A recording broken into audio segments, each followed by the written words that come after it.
السلام علیکم ورحمۃ اللہ وبرکاتہ۔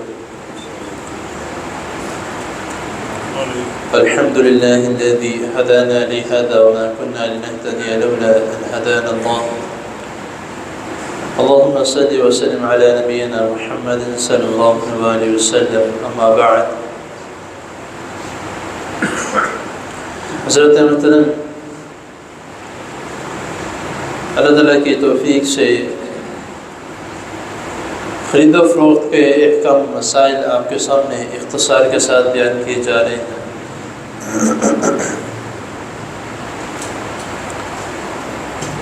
ہمارے معاشرے میں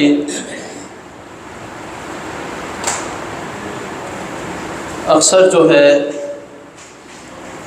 جو دوست احباب کسی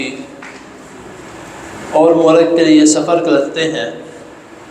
کسی اور ملک میں جاتے ہیں، تو وہاں پر جانے سے پہلے اس ملک کی کرنسی تبدیل کروا لیتے ہیں، یعنی کہ جس ملک میں رہتے ہیں ان کا آبائی گھر ہے، تو وہاں کی کرنسی دے کر جس ملک میں جانا ہے ادھر کی کرنسی لے لیتے ہیں۔ تو اس کے متعلق جو ہے کئی دوست احباب سوال بھی پوچھتے ہیں، اور ایک اور شکل کرنسی تبدیل کروانے کی یا رقم تبدیل کروانے کی، جو کہ ہمارے اکثر معاشرے میں جو لفظ استعمال ہوتا ہے کہ بچے ہوئے پیسے اور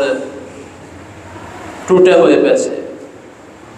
یعنی کہ بڑا نوٹ یا چھوٹا نوٹ، تو اس میں بھی جو ہے وہ یہ بھی اسی ضمن میں آتا ہے۔ تو اس کے متعلق رسول اللہ صلی اللہ علیہ وسلم سے سوال کیا گیا۔ حضرت ابن عمر رضی اللہ تعالی عنہما وہ بیان کرتے ہیں کہ میں نے رسول اللہ صلی اللہ علیہ وسلم سے عرض کی کہ اللہ کے رسول صلی اللہ علیہ وسلم، میں بقیع کے قریب اونٹوں کا کاروبار کرتا ہوں، اونٹوں کی خرید و فروخت کرتا ہوں، اور ساتھ میں ایک یہ کام بھی کرتا ہوں کہ درہم کے بدلے دینار دیتا ہوں، یا کبھی کبھار دینار کے بدلے درہم دیتا ہوں۔ جن کو درہم چاہیے ہوتے ہیں وہ مجھے دینار کی شکل میں دے کر درہم لے جاتے ہیں، جن کو دینار چاہیے ہوتے ہیں وہ مجھے درہم کی شکل میں دے کر مجھ سے دینار لے جاتے ہیں۔ تو کیا یہ عمل ٹھیک ہے؟ تو رسول اللہ صلی اللہ علیہ وسلم نے فرمایا کہ ہاں یہ جائز ہے، لیکن ہر روز جس قیمت بھی تم بیچ رہے ہو یا جس چیز کا بھی تم تبادلہ کر رہے ہو، دینار کے بدلے درہم یا درہم کے بدلے دینار، تو اس دن کا اس کا ریٹ معلوم کر لو، یا اس کا وزن اس حساب سے کہ جس حساب سے تم دینار دے رہے ہو اتنے ہی حساب سے تم اس سے درہم وصول کرو، یا جس حساب سے تم درہم دے رہے ہو اسی حساب سے تم دینار وصول کرو۔ اور اس بات کا بھی خیال رکھو کہ تم دونوں میں سے جدا ہونے سے پہلے تم دونوں کے ذمہ کسی بھی قسم کی کوئی رقم باقی نہ رہ جائے، کہ اگر تم درہم کے بدلے دینار دے رہے ہو تو مکمل ایک دوسرے کو دے کر پھر ایک دوسرے سے جدا ہو، اگر دینار کے بدلے درہم دے رہے ہو تو تب بھی وہ مکمل ایک دوسرے کو ادا کر کے پھر ایک دوسرے سے جدا ہو۔ تو اب اس میں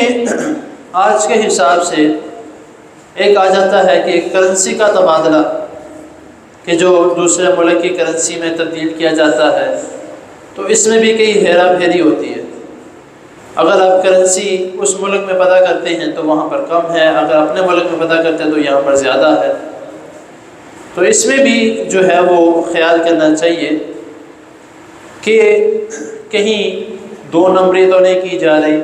جو اس کرنسی کا ریٹ ہے، جو اس کرنسی کا اس وقت کا بھاؤ ہے اسی حساب سے چل رہا ہے،